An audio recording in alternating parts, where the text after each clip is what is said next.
tonight. Thank you so much, and may God bless you. Thank you. A very good evening to us, and allow me to welcome you to TKC 2023-2024. As Dr. Rita has said, it's a new year at TKC. So I want to borrow that from Dr. Rita. At first, I thought, what has happened to the good doctor when she said Happy New Year? Then she added that it's Happy New Year at TKC as we journey on. This is our third year, and we really want to thank God. Thank you for the love. Thank you for the virtual claps. All is received with gratitude. This is going to be an exciting 1 year, and we thank God. And you know the thing about money, even from my 10 years in the banking industry, pesa haina maneno nyingi. It is either there or it is not there. We cannot have a lot of stories. So you're going to find that these classes, by the grace of God, will be very practical. We are looking forward to a time where we'll be logging in, and our partners at Nabo Capital will be taking us through, and we can see the spreadsheets, and we can see how our investments are growing. And that is why we thank God so much, for the gift of Coach Sally and the seat that God has recently given her through the presidential appointment as we come to look at investment. And I'll be reading a part of her bio briefly because we've shared it in the networks. We have the full bio. So mine is just to thank you very much for believing in me and believing in this vision and enrolling for the third year going, and for some of you, it is your second year. And we just want to thank God. I know that this program will bring us, for some of us, it is into financial security. And then for some of us, it is into financial freedom, where we can enjoy the passive income that Mr. Piers was talking about. And you will remember a time in the last 52 weeks when I asked us, how many of you earn Kenya shillings on the minimum $1 million as passive income? You don't have to show up, but $1 million will be in your account. And you all remember the answers you put on the chat. So we are trusting God that by the time we finish these 52 weeks, even if you'll not be earning $1 million shillings as passive income, at least you'll be somewhere different than where you are today. And that is also the prayer I'm making for myself. I was very honest to tell you that I am also not at that place where I'm earning $1 million shillings as passive income. That's why I still have to show up here tonight, right? But we are trusting God that our minds are getting renewed and transformed, and slowly but surely, week after week, we can begin. The good thing about money, it's fact and figures, no stories. We can be able to tell on 1st of May, I was earning passive income of X amount. By May next year, I'm earning this X amount. So we are going to have to join in and start to pray even for the global financial markets. They can't collapse on us because we know the prophetic word for this season is showers of blessings. Allow me to also thank all who logged in for prayers this morning at 4 a.m. to 5:30. I didn't log in. Thank you, Reverend Trufi, for leading as well. And thank you. I know there were about 78 people logged in, and I know you prayed for us. This is something the Lord has put in my heart for us to log in once every month at the beginning of every month. So the next prayers will be on 1st of June to just pray, and specifically to pray for the marketplace, because a lot of the things that happen in the marketplace that end up frustrating us, especially children of the kingdom of God financially, could be some of the reasons that lead people to be taken advantage of and deceived in all these things we are seeing in Shakahola and all these other places. So we want to be deliberate for the next 1 year. And then God, we started today when we are launching the Increased Income series to log in and pray every month for the marketplace so that God can give us wisdom and he can also increase us. And I also want to remind us Thank you for all those who made it to the physical graduation on Saturday. At least we got to see each other. Some of you noticed how short I am and how tall Maureen is. Isn't she so tall? Yeah. And one of the things that stood out for me during the graduation, every speaker had great messages. And when the videos are edited, we are going to put that on the TKC, PDI-TKC YouTube. So please be on the lookout so that you can subscribe. I picked many things from each speaker, but I just want to say what I picked from Reverend Simon Mwangi that should help us, Pastor Simon, to set our minds free. He said that we should be unapologetic about wealth creation because it is rooted in the covenant. You know, the Bible says it is God who has given us power to make wealth. So we should be very unapologetic. And I want to add to that, and we should also be unapologetic because we serve God in the marketplace, and the global marketplace is a place for trade. So if we are going to be in that space of trading, why should we have any apologies? Muslims have no apologies. The Asians have no apologies. Even people aligned to the kingdom of darkness. And by the way, they are in mega money. They have no apologies. Okay. So thank you also, Coach Lucy, for giving us a roadmap on what every quarter will cover. And we thank God. You will notice this week we will share the detailed timetable, but we have tried to conceal it. Let me just say this, and then I bring our coach in a few. We've tried to conceal because of the copy-paste culture in Kenya. I loved that Pius said on Saturday, when you see God prospering something, you don't go and start to now copy that. He said, you look for the problem that is not solved. The personal development problem, by and large, through this platform, by the grace of God for the last 13 years, continues to be solved in Kenya. So if you're going to do anything in that space, come and let's collaborate and bake a bigger cake, as opposed to having so many personal development kiosks, you know? So we have tried to conceal what we are trying to teach here. Those of you who are in the last 52 weeks, you saw the timetable had words like new beginnings. And until you logged into here, Reverend Trufi, or new beginning, you didn't exactly know what that meant. So you will see the timetable and you will see some words. Don't be discouraged. It may sound super spiritual. It is intentional, but that's, the speakers are well, you know, like Lucy has said, they have the menu. They know what they're preparing in the kitchen. So if you see next Sunday, for example, economic bondage, and we are going to have Mr. Gishohi from NCBA, NCBA, the investment bank. He knows what he's going to come and talk about. And let me just also say, because habits die hard, that is why we are on Zoom. We are hoping to transition to Teams. I know many of us were used to with login, and until 7:30, it's just announcements. We don't have many announcements this time. When we log in on at 7 p.m., we'll be having a Bible study for 30 minutes. And then the speaker, in terms of now the increased income, will come and have 1.5 hours. So with that, allow me to bring Coach Sally to us, and I will read just a part of her bio. We are very honored, Coach Sally, to have you here. Sally Mahiu is the proprietor of the law firm, Boya Mahiu and Company Advocates, and has been an advocate of the High Court of Kenya for 36 years. She's also an arbitrator and certified mediator.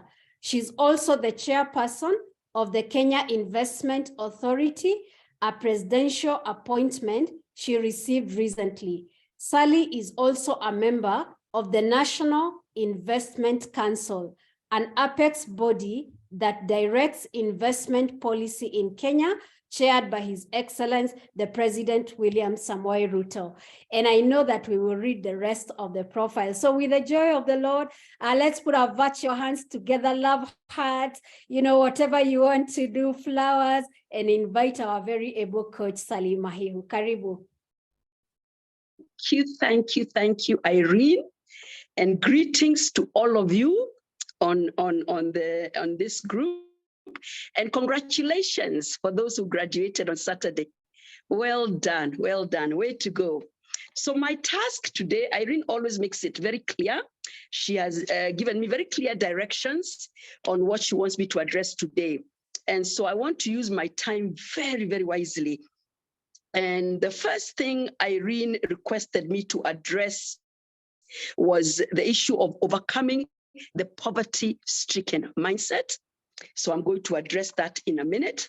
And then she also wants me to address the issue of my personal journey to wealth creation as a professional, as an entrepreneur. And then lastly, I would deal with Ken Invest. I'll tell you about Ken Invest. You do need to know about Kenya Investment Authority. You need to know about the possible opportunities. What do we do? How can we facilitate you? Now, so let's start. Let me start with an introduction. And what I decided to do, Irene, is as I go through the overcoming the poverty-stricken mindset, I'm going to bring in my personal journey, because most of these points, how I overcame and how it affects my personal journey. So it will relate better when I combine the two topics and you get a better understanding. It is so important when you're teaching or sharing or training, to share personal examples, to share your personal experiences, because you speak from a place of authority, you speak from a place of what happened, how did it work, how did it not work for you, and therefore you are able to then connect and really relate to your audience, as opposed to speaking from a head knowledge or a book knowledge abstract. Let's do an introduction. Poverty-stricken mindset. I know we've come across this. We speak about it all the time. A poverty-stricken mindset, a poor mindset, as opposed to an abundance mindset. So let me very quickly go through what we already know. Let me remind you what we know that a poverty mindset is, a poor mindset, and I'll compare it to a rich mindset, for example. So a poverty mindset is actually a way of thinking or a thought pattern that hinders you from embarking or stepping into a journey of wealth creation. It gives you wrong information, wrong feedback, in a sense that you are hindered and obstructed or greatly challenged in really embracing the ability to create wealth. Because wealth creation is not really so much about strategy. Strategy is there. Strategy is in the books. You know, do 7 points to create, do this, do this. What challenges, the biggest enemy is the mind. It's a mindset. It's a mindset. It's not so much the strategy. What shall we do? How shall I do this and this? The teachings are there. The financial experts are there. They give us the strategies. We know how to implement them. But what sabotages us is the mind, the mindset that then comes to sabotage those strategies. The mindset, the wrong mindset, comes to undermine that knowledge of how we can create wealth, how we can increase income. And I'm glad the topic is increased income, because we're not saying we're starting from zero. We're at a place where we have some form of income, but how do we increase it? So a poor mindset, first and foremost, is one where you just see risks. Your mind just sees risks, as opposed to a rich mindset that sees opportunities. I've struggled, and I've had over years. I used to have a poor mindset. And I remember a friend of mine who's now deceased, who had a very rich mindset. Remember, we're all there without money. We're both at zero, or we're both at very meager income. But she had a rich mindset. I had a poor mindset. And this is where the difference came. She would tell me about a project she wants to do. She wants to bring in a distribution business. She wants to bring this from which part of East Africa. She wants to start this kind of business. Grand idea. She had this strategy. She believed she could do it. She had the confidence. She had the know-how, like what do I need to do to get this business going? She may not have had the capital, but that also comes, our spiritual mother tells us, once you have the vision, once you have the project, the provision is not the problem. God comes through where he shows you where the provision is. Once you do have a vision, he doesn't come to speak to you to bring provision when you can't show him a vision. So my friend was on the right track, and I used to listen to her and tell her, that's in fact the words I used to use, and I'm so ashamed, is that is a man's business.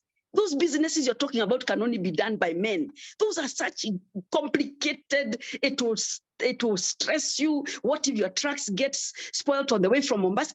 I was seeing the risks. She was seeing the opportunities in that business because she had done her homework. So I'm illustrating what a poor mindset is, where you only see the risks. I would only see the losses she's going to incur. And it's true, you could incur losses. And when she did start the business, she did incur losses, but she eventually made gains. But I would only see the losses. I wouldn't hear when she's calculating for me, like, gosh, this is how much I'm going to make in 2 years. I'm going to make. I would only see I would tell her, okay, now show me the losses you're going to make. That's a poor mindset. When you just see the losses and the risks, not the opportunities. And a rich mindset is where you see the opportunities and you see the wins, Now, the way to break away from that one point of a poor mindset is to remember that business, anything to do with money and wealth creation, always has to have risks. There's nothing risk-free. There will be failure along. In fact, they say the best way to success is through failure. Any of these mega giants who made it eventually would tell you stories of failure. So I think the first thing is to remind yourself, it's not an automatic win and success. It's not that you're going to win overnight or succeed in the first project. There will be failures here and there. There will be risks here and there, but that's part and parcel of the wealth creation journey. So once you have that revelation and you have securely accepted it in your mind, then it becomes easier for you to adopt a rich mindset and say, yes, now that I understand that risks are inevitable, that failure is inevitable, but ultimately, if I follow these other principles, I'll make it, then I'm not going to panic. I'm not going to just see the risks, because the risks are there. Nobody's denying them. The losses are there. Nobody's denying it. The second, the other thing is with a poor mentality, there is a lack of knowledge, a lack of learning, a lack of self-growth in terms of education, in terms of learning things, reading things, coming to seminars like this, going online, reading biographies of people who made it. A poor mentality, often you find they don't bother to acquire knowledge, to read and acquire knowledge, to receive understanding, information. Whereas a rich mindset is one who is constantly learning. Their lives are about learning. They are constantly learning things. They are reading. They're harnessing their gifts and brilliance. They're reading about people who made it. They're reading principles. And when you have a conversation with them, they're saying, oh, I read this about gas and energy. I read this about this. They're always acquiring knowledge and information. Whereas a poor mindset it's so sad. It's a spirit of ignorance where you think or you don't know that you don't know, or you don't know that you need to know.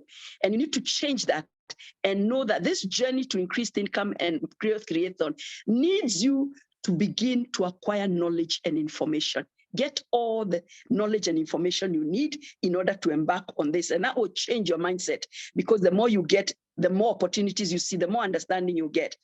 The other thing about a poor mindset is criticizing. Anything, like the way I used to do with my friend, I would just criticize. But how come these days they pack these bottles like this? How come they can't deliver on time? How come they can't sell it at this? Always criticize, especially when you see other people's projects succeeding. Instead of admiring, a rich mindset will admire. They'll look at somebody's program, they'll look at somebody's business, they'll admire it. They'll want to get close to that person. They'll want to speak well of it. Like, did you see this so-and-so? She's doing beef, she's importing beef, she's growing beef, she's doing dairy farming. Admire it, respect it, and learn from it. Don't criticize. The problem with a poor mindset is also a bitterness. There's usually a bitterness, a dissatisfaction, a disillusionment, a dysfunction that makes you feel so disillusioned. You're criticizing everybody. So I'm sure those cards, how did he bring in those cards? I'm sure he must have stolen some of them. That's a poor mindset. When you criticize, instead of admiring and learning from those who are actually doing the right thing and getting it right. And then with a poor mindset, excuses. Oh, I can't go to Nakuru today because, yesterday I was where, I'm tired. Oh, you blame others. It's because my mother said that I can't make it. Or it's because my brother has the pickup. You have excuses. It's a poor mentality. It's poor mindset where you sabotage yourself by finding excuses, playing victim, blaming others for why you're not progressing. Whereas a rich mindset is one who takes action. This is not working. What am I going to do about this? What are my options? What are the other avenues open? What should I do about it? They are nowhere near blaming people. They're not saying the car broke down. They're not saying it's too expensive or I can't. They literally take action and they take steps towards accomplishing what they plan to accomplish. Now, with a poor mindset, they live what in French you say, que sera, sera. It means what will be, will be. Whatever will be, will be. It's a song. And it's like hoping for the best. It's like fatalistic, fate, luck, chance. Nikiweza nitaweza, nikishindwa nitashindwa. Like you're not control of it. Like you cannot control it. You cannot orchestrate it. You cannot manage it. You cannot plan it. They take that laid back, laissez-faire attitude of que sera, sera. Whatever will happen, ikifanyika. And what I always tell people is hope is not a strategy. Hope is not a strategy. Don't ever say I'm hoping. Yes, say I'm hoping, but take action towards that hope. When hope without action, it doesn't help you. There has to be actual strategy, actual action. So the wrong mindset always hopes instead of acting. The other thing with a poor mindset is that they only see very short term. So where a business or a project or a process looks like it's going to take a couple of years to generate, to manifest, to become, they lose interest. They immediately get discouraged. Whereas a rich mindset already has the knowledge because they've read and they understand that for me to become a supplier of this in this region, for me in the next few years to become the supplier of this county for this, or to do business like this or increase, it will take a couple of years. You lay the foundations, you may make losses along the way, you may be beating hand and mouth. There's a time the business is cutting even, but ultimately it will take time. What a poor mindset does is overnight. I want overnight. I want to, but am I going to get money for school fees next week? No, it takes time. And what it is, I used to be like that in the sense that even with that, I used to not believe in tailors. A fundi, a real good tailor would take time to do your dress and your outfit. They'll tell you to come, we do this. And because they're artists, they're also temperamental. So he may not finish the day he said you finish. So if you want a really good product at the end, you have to be patient and let it happen. I used to never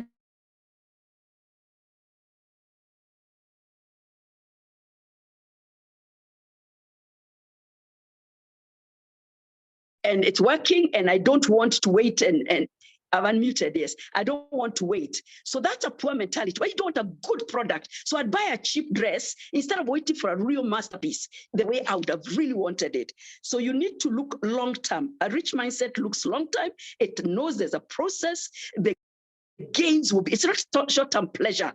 It's long-term. It's going to come. You give up the short-term pleasures. You sacrifice the short-term pleasures because you're waiting for something long-term. Now, with a poor mindset, there's a comfort zone about it. Like I used to be, like, I used to tell her, let me just work. Let me just do to simple businesses. Let me just bring scarves. I'll sell to people in the office.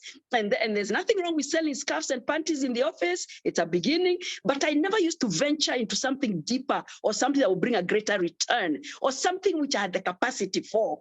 I knew I had the capacity, but I wanted to do things below my capacity, below my intelligence, below my ability. And it's a lazy attitude. It's a comfort zone. You want to be the comfort zone where you're not risking much. Hata akikosa kukulipa, after all, the scarf is 300 shillings. What are you losing? But with a big mega business, is 300,000. So it's a comfort zone where you don't want to look at challenges you don't want to meet them hard on. So a rich mindset requires courage. Whereas a poor mindset is of fear, cowardly, comfort zone. Now, the other thing about a poor mindset, we're doing an introduction here. What is a poor mindset as opposed to a rich mindset?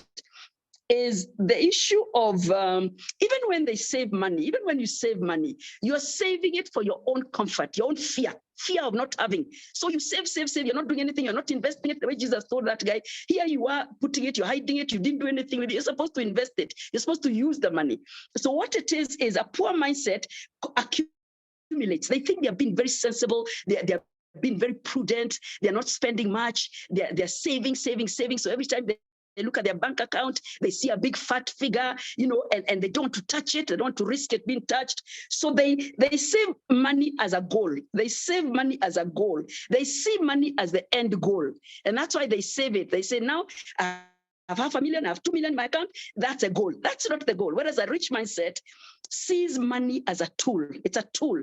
You see the 2 million in your bank account. It's a tool for you to create more wealth. It's for you to increase your income. It's not an end in itself. At an interest, it will just be earning me interest. That's why you find wealthy people who have made it. If they tell you the risk, they will take out even 50 billion from their account, 50 million. They'll go and invest it. And you're like, stop it, don't be foolish. Leave it in the account. Let it earn interest, ukula interest too. Until you're 65, till you're 70. That is a poor mindset because you won't increase from that point of view. So you need to see that money is a tool. You see money as a tool, as a means to make you more, as a means to accomplish more. Now, the other thing I find and I've seen with people who have made money over the years, because I've read many, I've associated with many, is they're very conscious about time. Very, very conscious about time. A rich mindset is very particular about their time.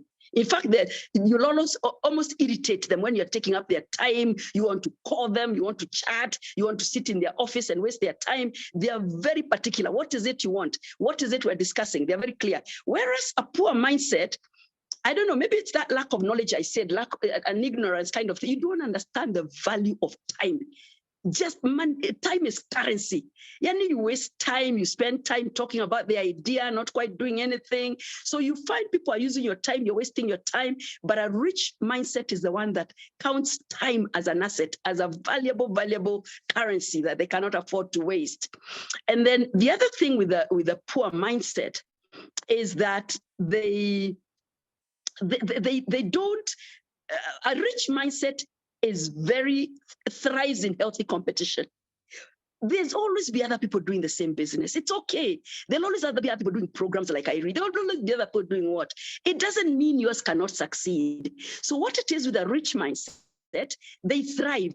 Oh, me, I didn't have a screen. Hiya, look at Irene's background. Okay, maybe next time I do mine, I need to have a nice screen. Maybe that attracts the customers. Maybe I need to, you look and learn, borrow. What is it your competitor is doing that can benefit you? That's a rich mindset.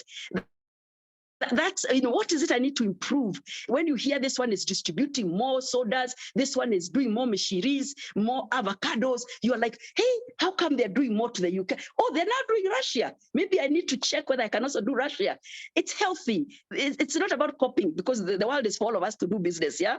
So you need, that rich mindset is the one that enjoys competition. It appreciates healthy competition because without competition, you will not grow. You think umefika, an arrival mentality where nishafika, I don't need to do more. But when you hear so-and-so is doing 15,000 kilos of avocado and you're just doing 2,000, you want to improve. You want to know how it's done. But a poor mindset gets discouraged by competition. They criticize it, they derail it, they are angry with it, they're jealous about it, and they get so discouraged, they almost like stop their 2 kilos. In the 2 kilos they were doing, they even stop. Because now they get so discouraged. What my 2 kilos is useless compared to his 50,000 kilos. Why am I even wasting time? That's a wrong, poor mentality, and we must get over it. And the other thing, of course, a poor mentality, problem-oriented, the way I see, they see risks, they see losses. Problem-oriented, always problem issues. When you sit with them after the conversation, when you're going home, you came out, you went home, and in the car, you're saying, that conversation, 99% of what she told me was to do with problems. Then there's another rich mindset you can sit with. And by the time you're going home, she came with solutions. She spoke things that had ways out. Learn to be a solution provider, solution oriented. That's a rich mindset, because business and wealth creation is about solutions, providing solutions, seeing solutions.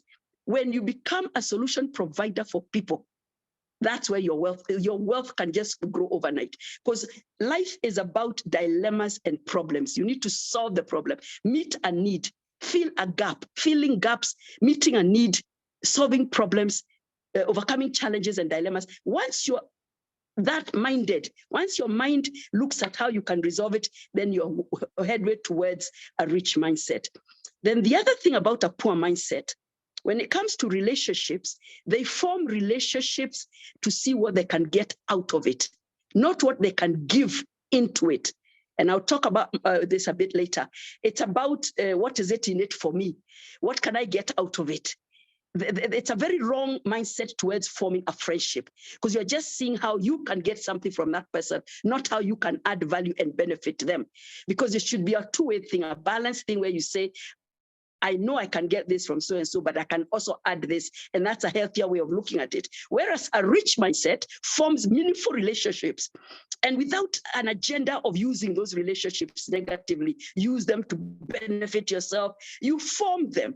And as you build them with sincerity and honesty, those relationships and networks are what ultimately open doors for you, right? Connections. There isn't a single-minded agenda to use that person. Just use them for me. They will not get anything from me. Minta mukula kama mita. You know, it's a very wrong mindset. But you need to form relationships with more than that, with more honesty and sincerity, where yes, it will bring you benefit, but you'll also bring benefit to it. And that's when the relationship becomes longer and more meaningful as a business relationship. The other thing about a poor mindset is, sometimes in a situation, you can actually see there are pros and cons in any situation, in any business, in any journey for wealth creation. And it's okay. You shouldn't deny that there are the cons, the disadvantages. But it's very important to change your mindset to begin to focus and magnify the positives, the advantages, because the more the advantages are magnified, the more you boost the advantages, the more you increase the advantages, work on the advantages, the less the disadvantages will become, because the positives will overcome the negatives over time. And this is also in self, in your own self as a character. You know your weaknesses and your strengths. And what happens is when you begin to really work on your strengths, maximize them, know them, build on them, you find that your weaknesses are being drowned out over time, because your greatness is growing, your growth, you're growing the strengths. There can be no much room for the weaknesses. Over time, the weaknesses begin to fade. They begin to be overcome. It's like how light overcomes darkness. When you switch on the light, the darkness that was there is overcome. So it's very important. So that's just a brief overview on what we're talking about when we talk about a poor mindset and a rich mindset. So let's go to a few pointers I want to give you about how to deal with this. Now, when I talk of the first thing I want to address, and I've talked about it before, but I will not stop until I stop seeing it. Because every time I share it at a seminar or in a conference or in a meeting, I then encounter people operating in that situation, in that spirit. So I feel it's something we need to talk about again and again and again until we are all delivered. This is past financial pain. Past financial pain. This is a mindset. Past financial is a poor mindset.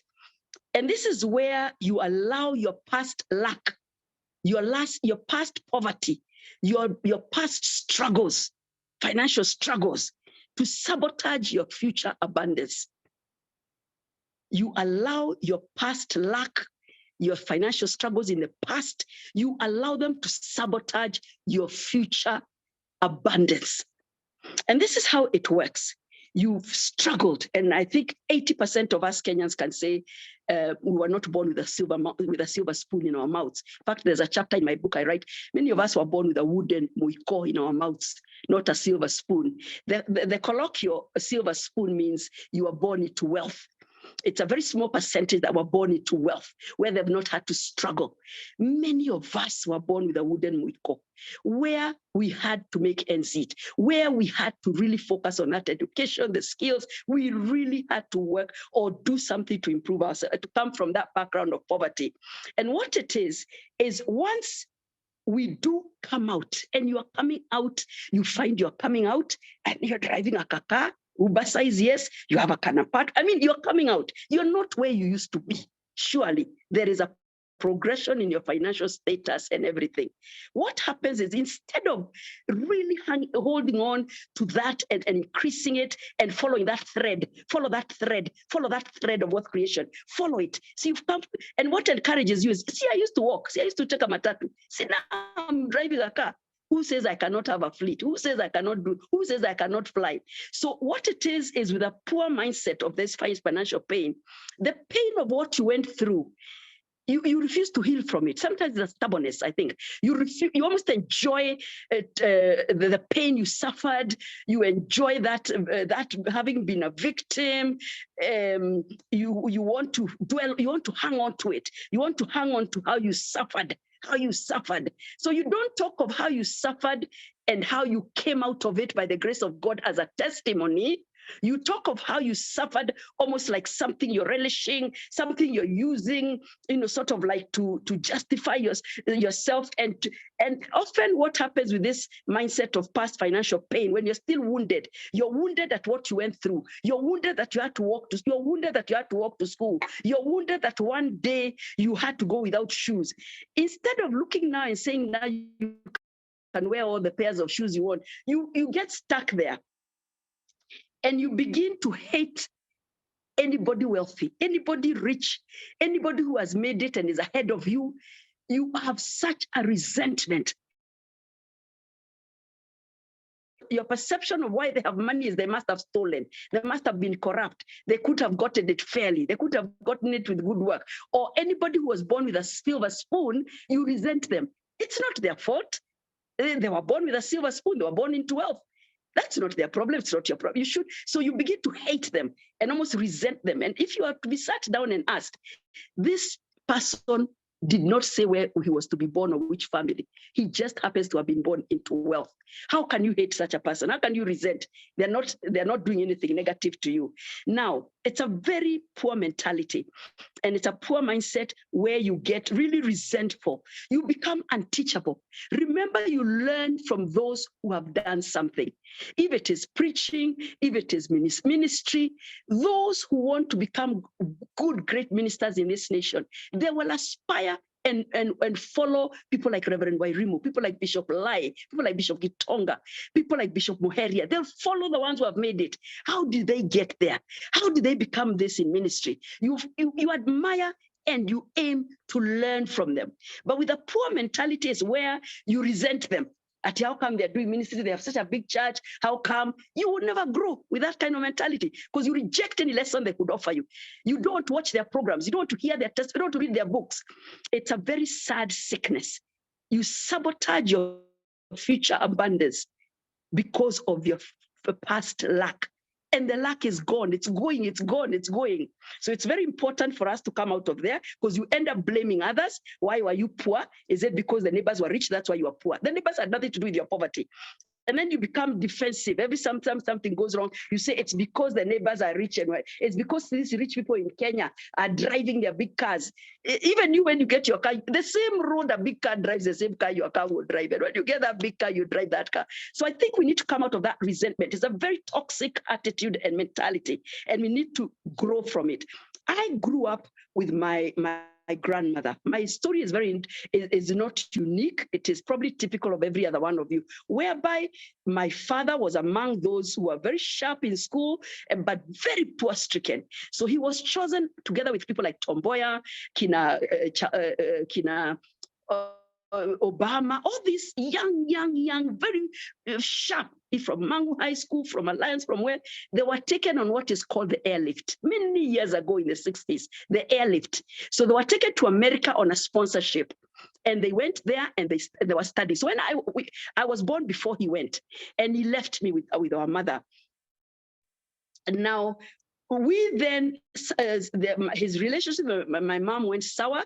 So in those days, not like today when I'm a lawyer of custody battles, those days the man got the children with, the wife, the mother had no say about custody, or they didn't know the law. But it so happened that he got custody of us, and he said we be sent to his mother.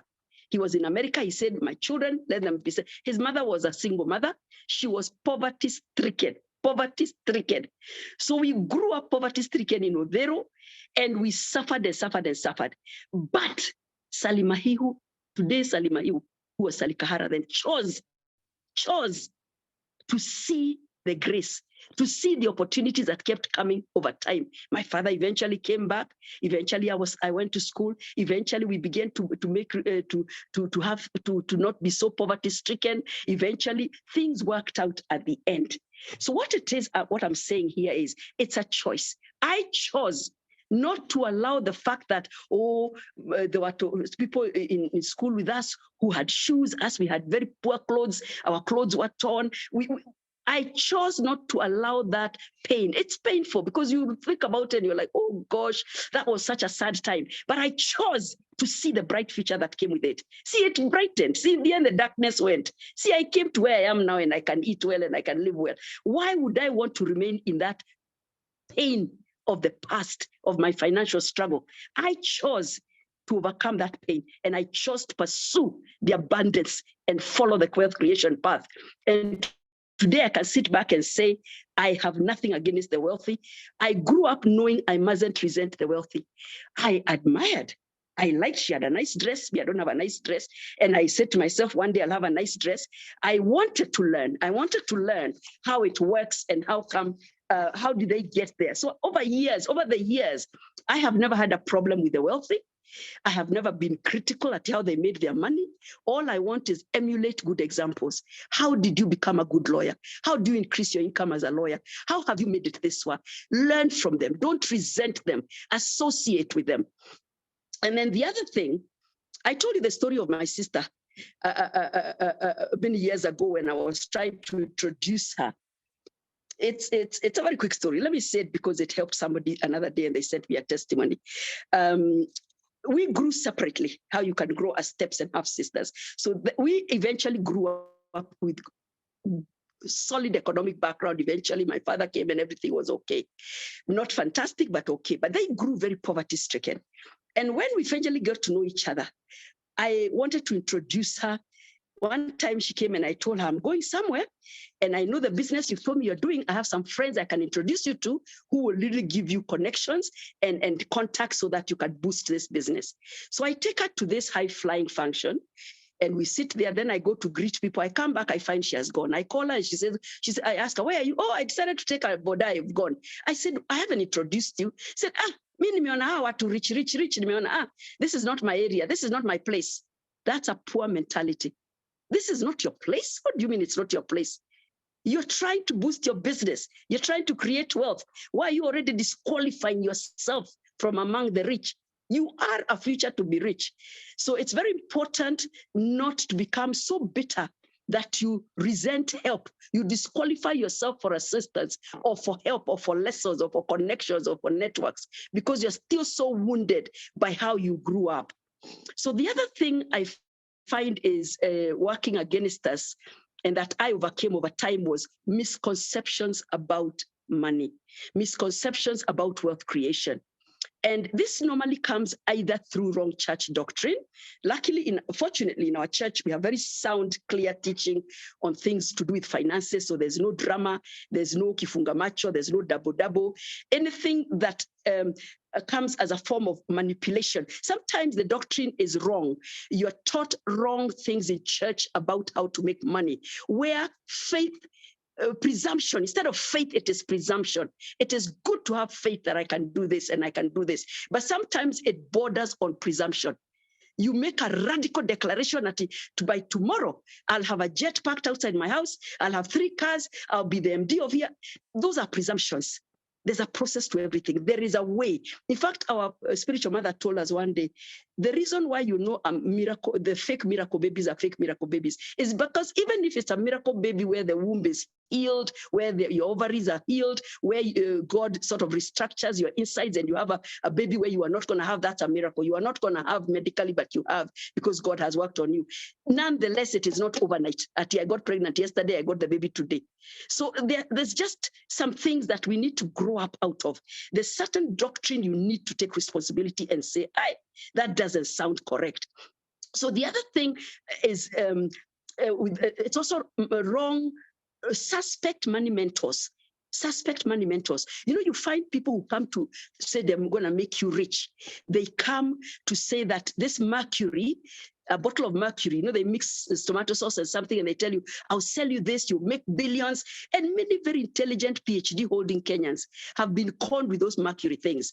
Or I'll put your 50K here, it will become 100. They go to the account, they withdraw, they bring. What I believe we need to have and what I've developed over the years is a very high frequency of common sense, very high frequency of common sense and logic, where you look at it and you say, I may not be the most educated person. I may not be the most anointed to discern things in the prophetic, but something tells me this is not making sense.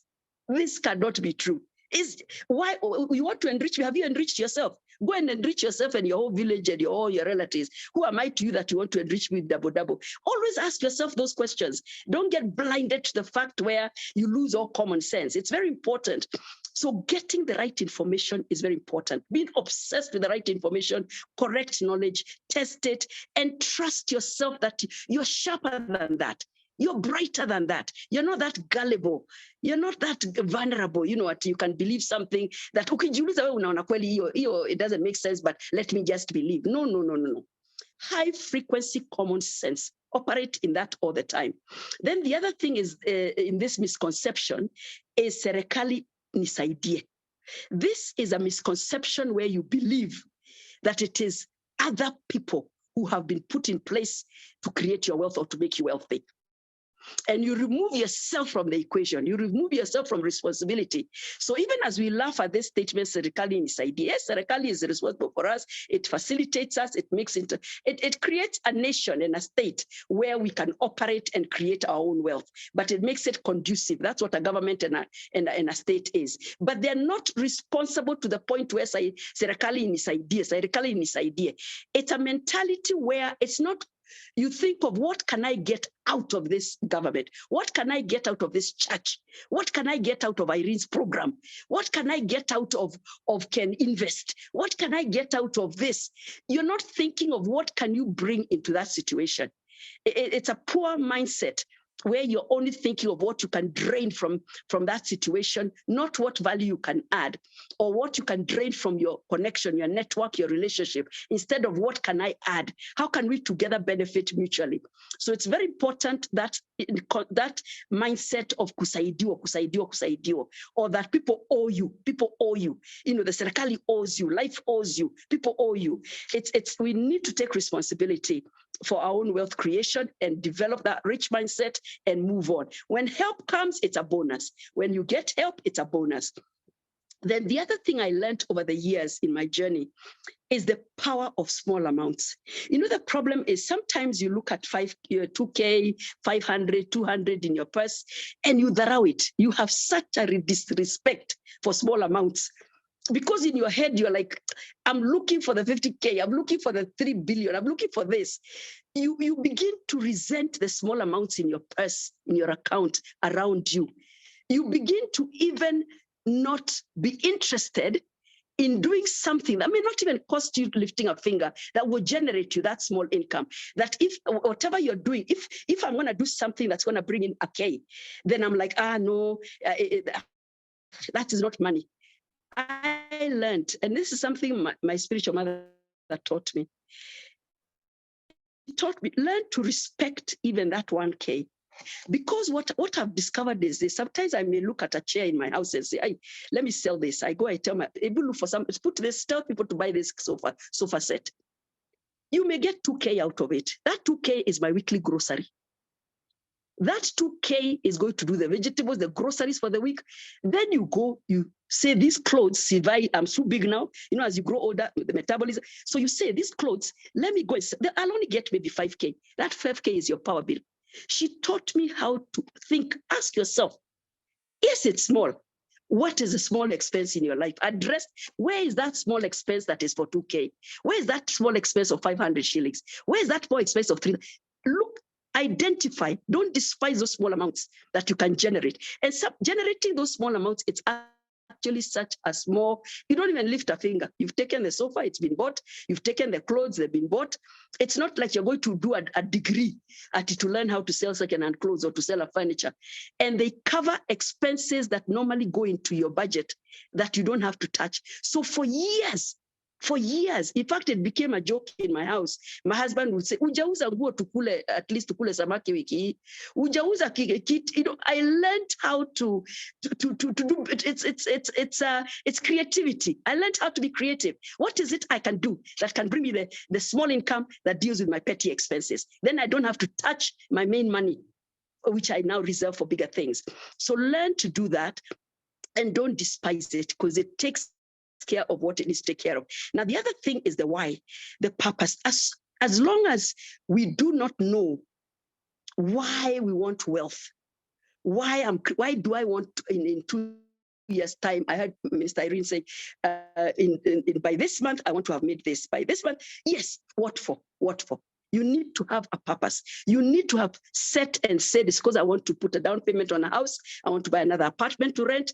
I want to buy another car. I want to do this. You need to have clear purposes and goals of why you're creating that wealth or why you want that increase. Because when there's a target, then the focus is clearer. There's clarity of purpose, clarity of focus, a sense of direction. You're going in a particular direction. So you're even being able to monitor what you're making. How much do you need to make? When it's aimless, targetless, you're making money, but you're targetless. You're not sure, will I do this with it or will I do this? You haven't decided. That's a very careless way of going. And motivation may not be quite there. Or you may even be tempted to use what you've made before you've hit your target. So it's very important to have that why. Now, the other thing within that same point is this issue of when you make money to look rich. Sometimes we make a mistake, and it also comes from that mentality of financial pain, where you want to show people you have made it. Yani, you finally made it. It should never be about people. It should never be about how you're going to teach up people. They're going to see. They mocked you. You're driving, you're wearing Gucci. No, I think that's a wrong mindset. What it is, when we get that, then we're constantly comparing ourselves with the neighbor, with the Joneses. You know, this one bought this, I must buy this. It isn't in your plan. You had not planned to do this. You're not buying things you had not planned. What it is there's a mentality, there's a difference between looking rich and being rich. Looking rich and being rich. Looking rich is where you are destabilizing your budget to buy something you can't afford, to spend money you cannot afford, to live where you cannot afford to live yet. You will live where you can ultimately. You're doing things beyond your budget to prove a point, to look rich. So you will look rich. You know, appearance is not the reality. You may appear rich, you may look rich, and we may all look like you're rich. But the reality of it is you're not being rich. You're not actually rich. That's a difference between a rich mindset. The wealthy people, if you see the people who have made money, they never try to teach you. They never try to show you they've made it. They don't have to. They're so busy just creating wealth. They're not interested in proving that you'll find that he'll even drive a Toyota. He'll even go in a small Uber because it just makes sense to move from here to here. Yet he's got all those Rovers and Mercedeses because he doesn't have to prove anything. And he's already rich. So it's not about looking rich. Let me tell you a story of myself, how I grew up.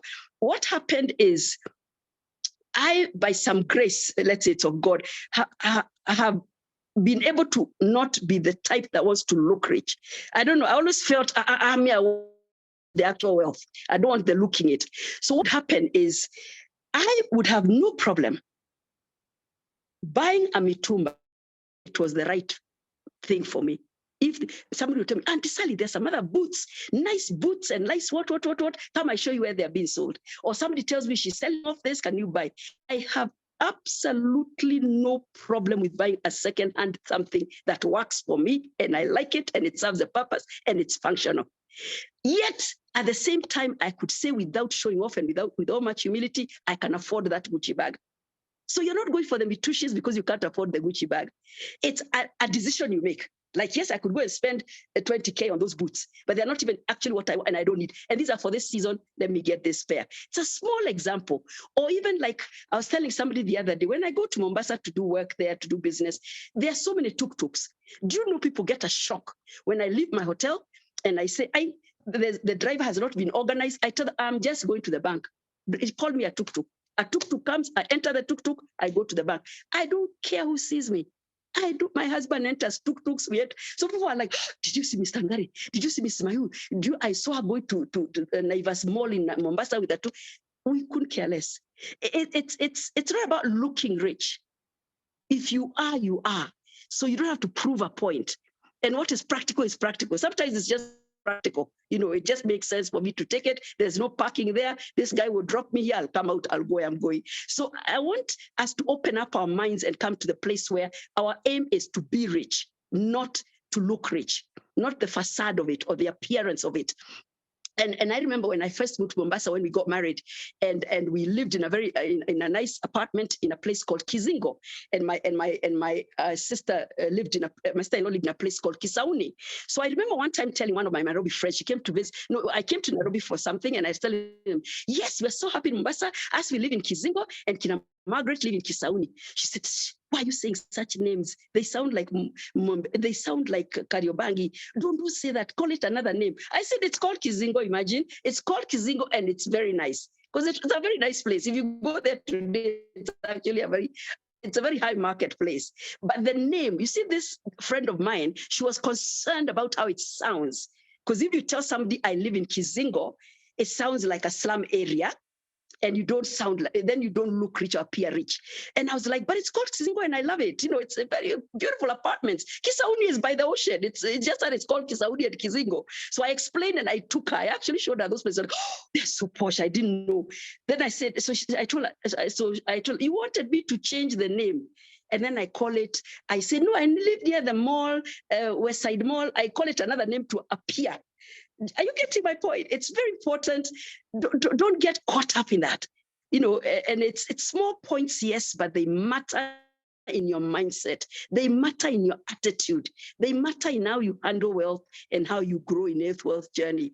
And it's very important. Another thing in this issue of purpose and why you want wealth is one time we were gone for a mission with my spiritual mother, and I was in a season when I was murmuring, I needed to have made this money by this time. How come my business is not lipukaing? I'm not making much money.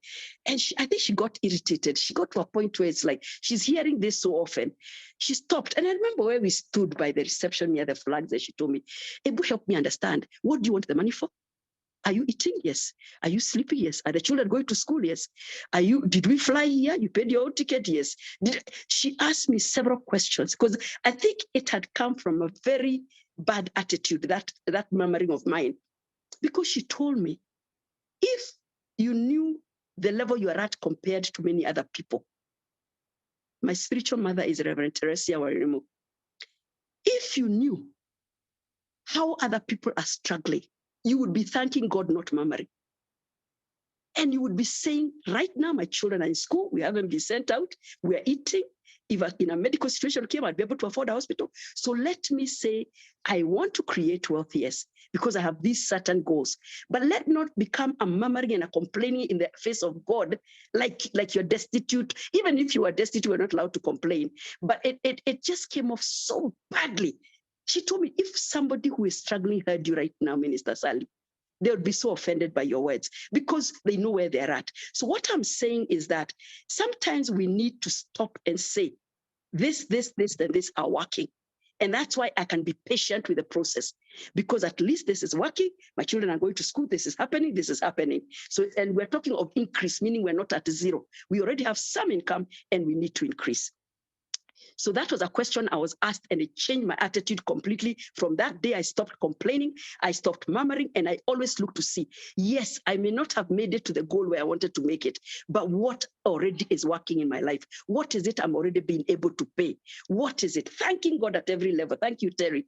Thanking God at every level. Being grateful and grateful for where you're at, believing for the next level, believing for the next level without getting stuck. Because I was so stuck, I would get into a depression and not go to work. So now I'm stopping making income. I'm stopping generating income because I'm not going to work because I'm so annoyed. So we need to change that.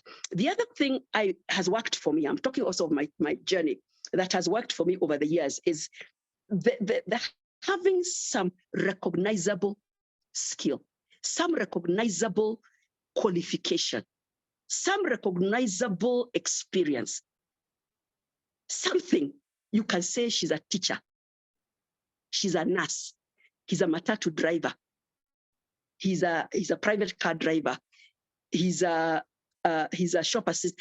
Let's have some foundation. I say this because recently, and that foundation, that qualification or that recognizable skill or competence, let it come with some papers. Let it come with some diploma, some certificate. Let it come with I can do Microsoft Word, I can do typing. Let it come with something. Because we're in a very cruel world where no matter how good you are at a particular job through over time with experience, if you come to me and I'm interviewing you, the first thing I'll ask you is where are your papers, isn't it? Even if you say you're a very good cook, you're a very good worker. So have you been trained at some catering institution? What? Unless I'm employing you in my house where I don't want a certificate, if it's a mega organization. So the other day I had an experience where I wanted to set up one of my somebody who I know in a job. And I knew she would be perfect for the job in terms of, I know her qualifications, not qualifications, I know her experience. I know what she can do physically. I've seen what she can deliver. I can see her performance. So I thought, yeah, this person would be perfect here. Right now, she hasn't got something. Let me work it out for her. So I told her, send me your CV. I see. It didn't have any qualification, no paper, nothing. But yet me, I'm a testimony. I'm a witness that she can do what I know what to be done. But that disqualified her, because wherever I was taking her to vouch for her, they needed to see something. Oh, you say she's an administrator. She administers very well. Alifanya which class, which short 2 months course, 2 days a night. Where does she have to show us something to back the file? See, the file has to have something. She has done a course. She has done this. Go online, do a course online on marketing. Do it on whatever it is. Do something so that you can have. I find that what has given me credibility to venture into other areas where I may not have certificates. I don't have, like, let's say, a fashion shop certificate. I don't have a degree. I have a fashion shop. I have a fashion line, but I don't have that. But because I already have something else that's credible and recognizable. Sally is a lawyer. Sally is a driver. Sally is a caterer. I have something with papers that makes people believe, even akisema atatushoni nguo, perhaps she can. I mean, after all, she can do law, she can be a case. What is address? It gives you a foundational credibility, something to ride on. So I found that example bothered me so much when I saw that my friend couldn't get that job, which I knew she could probably do better than those with certificates, because she didn't have any papers. So I told her, after all these years of being so good in this area, why didn't you at least get some kind of paper to back it up? Just have something to seal it and to show you've gone through this course and this course and this course. Yet she's brilliant, in other words. So I'm encouraging that in this journey of increase and wealth creation, it helps to have a foundational recognizable skill, a qualification, a competence that is documentary. It has some paper, because we're living in a dispensation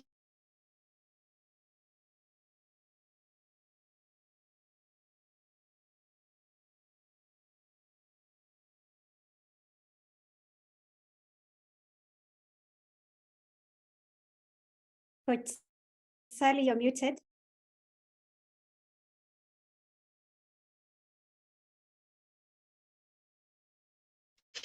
Personally, I was saying it has helped me to have some kind of paper. I can show I have a paper, that, some qualification that makes me ride on. It's like a foundation. And because of, I wouldn't have probably taken this point that seriously if I had not gone through that experience I've just told you. She missed a fantastic high-paying job because of lack of papers. She didn't have papers. It's how we tell our children, please, Wambui, get papers, get papers. I know you're sharp and bright, but get papers, get a qualification, get, it doesn't even have to be a degree or a PhD, just some qualification on document. And it's important because whether or not that's the area you're going to create wealth, nonetheless, it gives you a head start. It gives you some kind of credibility. And for me, I'm a lawyer by profession, and I'm not saying everybody needs to be, but that has given me some form of foundational credibility so that when I then go to Seasoned Woman Vision and I want to do the Seasoned Woman Vision, there was some credibility that came with it. She's a lawyer, she's what? Or she's a banker, or she's a driver, or she's already got something that we can prove. Then when I started doing motivational speaking, I'm riding on that foundational. She has papers, she has some competence in some area. Then even when I started doing the fashion collection, I didn't study fashion. There was some kind of favor that came with it because we know Sally can speak, she can write books, she can do this. So let's trust her even with this. And whatever other businesses now I'm going into, I'm finding I'm getting that credibility and that head start by virtue of having a recognizable documentable or paper something. It's think about it, go on courses, even if you already know that something, get a paper to cover it, get a paper to confirm that indeed you know that and you know that and you know that. Now, the other thing as I come now towards the end is monetizing, and this I'm telling you from my own experience, monetizing what you have.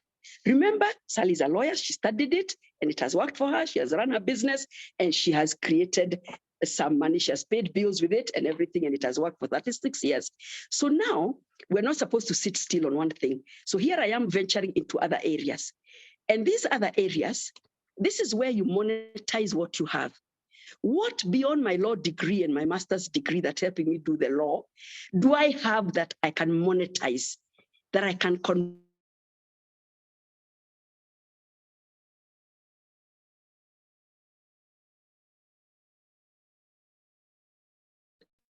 This is where you say, I want to do other things.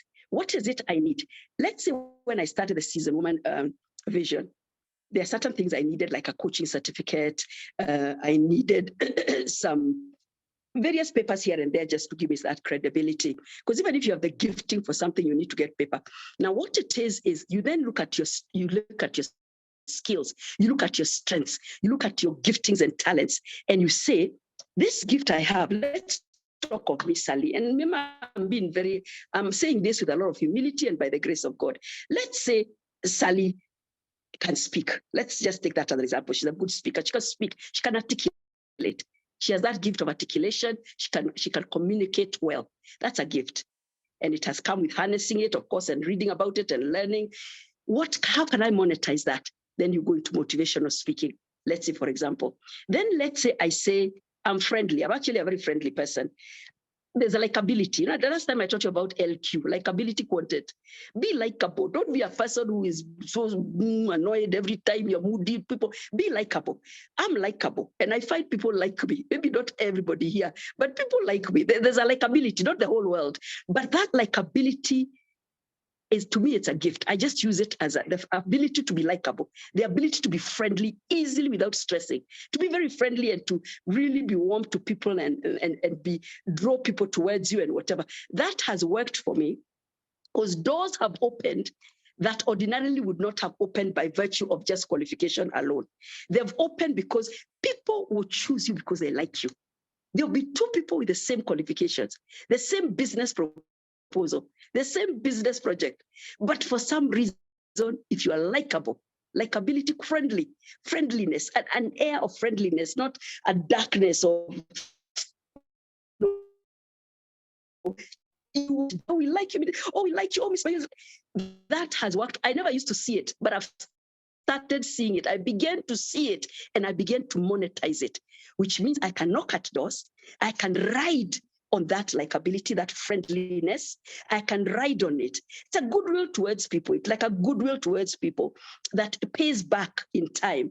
And like you find, I'm not so foolish. Sometimes even if I haven't studied something, with some wisdom, some wise nuggets. Najiona, even if we stay with my family, my in-laws, my relatives, when there's a dilemma and a solution, there's like a wisdom. It's godly, of course, because we're born again. But you find there's something. There's a gift of wisdom. There's a gift of solution providing. Those can be monetized. You turn it around, a solution provider. So when we mentor, what do you think we're doing? We are touring into your life, but you're paying us for it, isn't it? I'm imparting wisdom and direction and answers and unlocking dilemmas, providing solutions, monetizing it, and you're paying us for it. And once you discover these things about yourself, they help.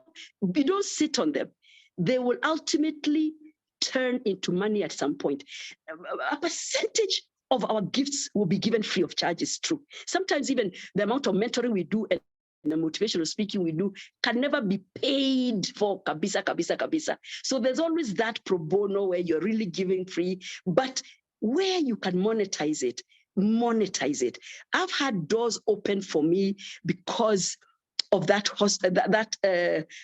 those points: solution providing, likability, wisdom, authenticity. Be authentic. Let people trust you. Let them trust you. Let them not see there's a hidden agenda.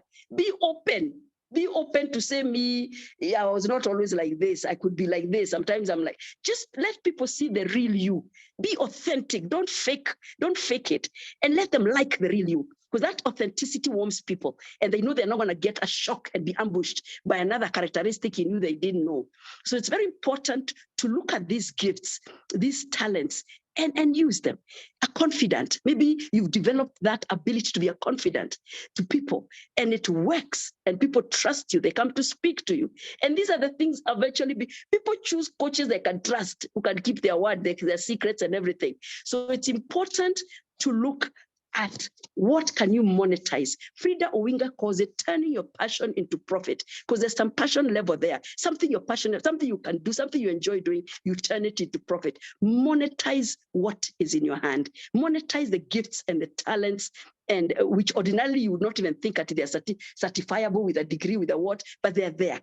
And you can monetize them for you to be open doors for you to be preferred above others, for people to connect with you and open doors for you that eventually lead into business and wealth creation. The other thing in this monetizing your gifts, you have to be pushy. You have to have an audacity. Audacity is the ability to be so ridiculously bold, you offend some people. You reach where you offend some people. Let me give you an example. A few years ago, when I was sitting, can you hear me, Irene? Yes, we can. Yes, a few years ago when I was the legal officer for Kenya Girl Guides Association, we had an opportunity to host the First Lady, Her Excellency Margaret Kenyatta, because she was our patron. And we had this breakfast function.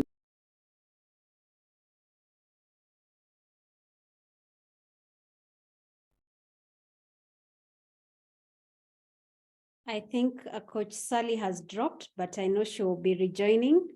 In the meantime, please put something that you're learning on the chat. I am sure this is already full value for the investment of time and money we are making here, and we thank God. I know I've also been mulikwad several places.